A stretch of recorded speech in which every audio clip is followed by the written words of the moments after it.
The first images from the Western Front reveal a world almost unrecognizable, a wasteland of mud, smoke, and shattered trees stretching as far as the eye could see. In one haunting photo, a British soldier stands waist, deep in water inside a trench, his uniform soaked, his expression blank from days without rest. The walls around him are collapsing from the constant rain, and rats crawl freely through the flooded passage. This photograph captures the essence of trench warfare, not just the danger of bullets, but the slow, grinding misery of endurance. Another image from the Somme shows a group of soldiers crouched behind the parapet, waiting for the whistle that would send them over the top. Their helmets tilt forward, their hands clenched around rifles, and their faces a mix of fear, resignation, and courage tell more than any diary could. Moments later, many of them would fall before ever reaching the enemy line. The camera froze the instant before chaos erupted, preserving the fragile stillness between life and death. Further down the line, a stretcher party carries a wounded man through the mud, their boots sinking with every step. Shellfire erupts in the distance, but they move carefully, refusing to abandon their comrade. The man on the stretcher clutches a rosary, his face pale beneath the grime.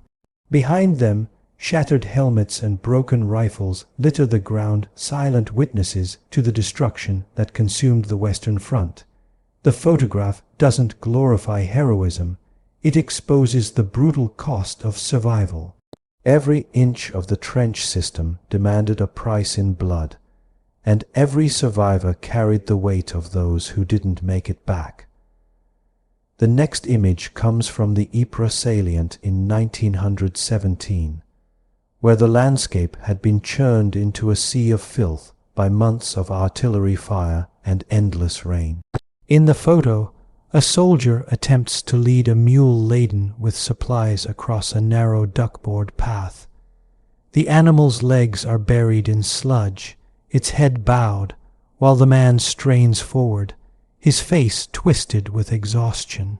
Around them, the battlefield looks like another planetary, stumps jutting out of the mud like bones, water-filled craters reflecting the grey sky.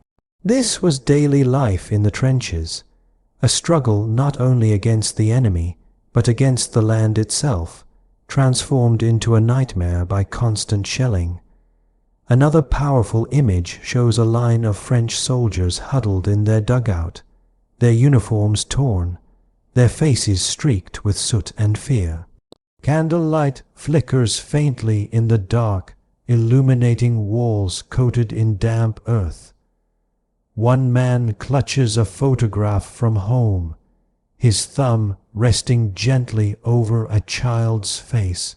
For many soldiers, these brief moments underground were their only escape from the chaos above, fragile pockets of humanity buried beneath the surface of war.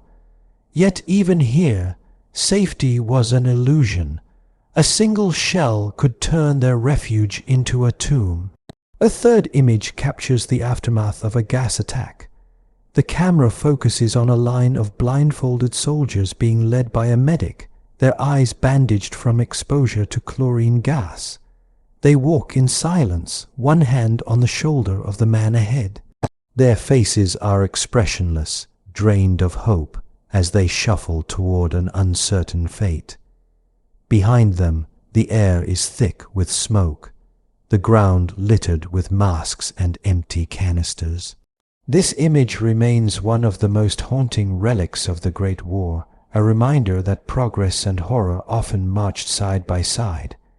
The trenches were not just battlefields, they were laboratories of suffering where new forms of destruction were born, each more terrifying than the last. Among the most haunting photographs of the Great War is one taken after a relentless bombardment near Passchendaele. The image shows what used to be a trench, now nothing more than a jagged scar of earth. A lone soldier stands at its edge, staring at the desolation before him, a world where mud and death are indistinguishable. His posture says everything: shoulders slumped, rifle dragging at his side, eyes fixed on the horizon as if searching for reason in a place that had long since lost it. This photo captures the aftermath of what soldiers called the barrage, when the sky itself seemed to fall, leaving nothing but silence and ruin behind. Another photograph shows men trying to repair communication lines under fire. They crouch low, their hands wrapped in heavy gloves, mud streaking their helmets as they connect frayed wires that kept entire divisions alive with orders. Around them lie the remnants of destroyed equipment, the ground cratered by explosions. The risk was immense. Every spark of light could invite a sniper's bullet, yet without these men, entire regiments would be cut off in chaos. The image freezes a moment of unseen heroism, the kind of quiet bravery that rarely made headlines but often determined survival. Then there's the chilling image of a trench after a rainstorm, where bodies half buried in mud remain uncollected. Helmets and rifles stick out like forgotten relics, and the ground has become a morbid soup that refuses to let go of the dead. The photograph is difficult to look at, but it's part of the truth. The trenches weren't just battlefields. They were graves that swallowed men whole. For those who lived through it, every step forward was taken over the memory of someone who hadn't. The soldiers who survived carried not only physical scars, but the unbearable knowledge of what lay beneath their feet. As the war dragged into 1917, the trenches became both fortress and prison. A photograph from the British lines near Arras shows soldiers gathered around a small stove, trying to warm their hands in the icy dawn. Their faces are gaunt, their eyes hollow, and frost clings to their mustaches. The steam from their breath mingles with smoke from the fire, rising into the dim morning air.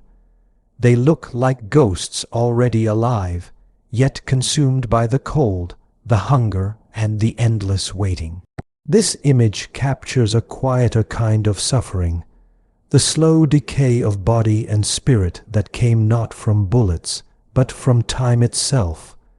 Another image taken only days later shows stretcher bearers hauling the wounded through knee-deep sludge after an artillery barrage. The stretcher tilts dangerously as they wade through craters filled with rainwater and debris. Around them, fragments of uniforms and shattered weapons mark where others fell. No glory, no triumph, just the brutal duty of pulling one more life from the mud before nightfall. The men's expressions are grim but focused. Each step is a battle against exhaustion, each breath an act of defiance. Then there is a haunting photo of a group of men resting against the trench wall, their helmets tilted forward as they sleep sitting up.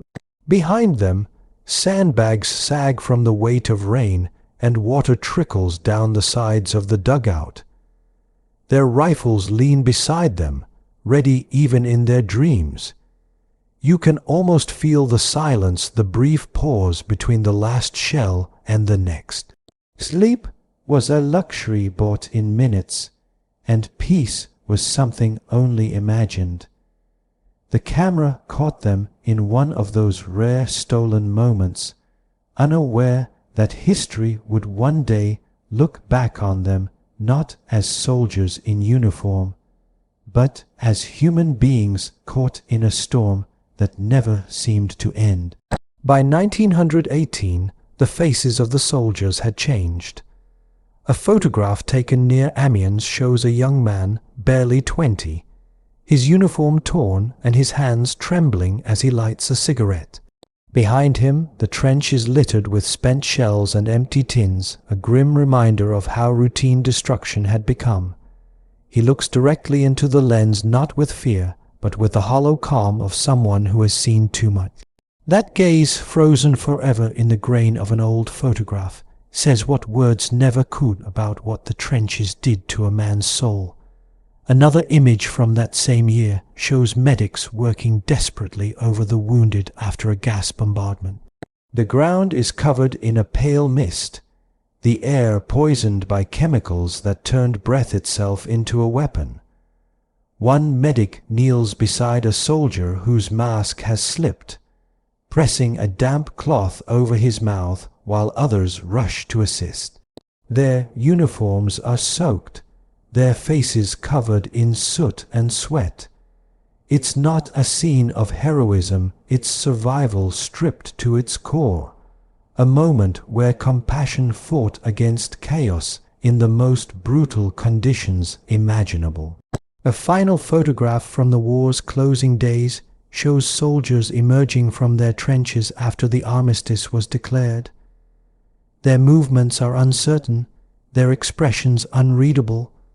Some smile weakly, others simply stare into space. Around them lies a landscape scarred beyond recognition, the remnants of a world they will never fully leave behind. For years they had lived beneath the earth, surrounded by death, and now they stood blinking in the light, free yet forever changed. The trenches had been their home, their hell, and their tomb all at once. These images don't glorify victory or valor. They reveal the endurance, the suffering, and the humanity of those who endured the unendurable. Each photograph stands as a silent witness, a voice from the mud that still speaks across a century, reminding us what war truly costs.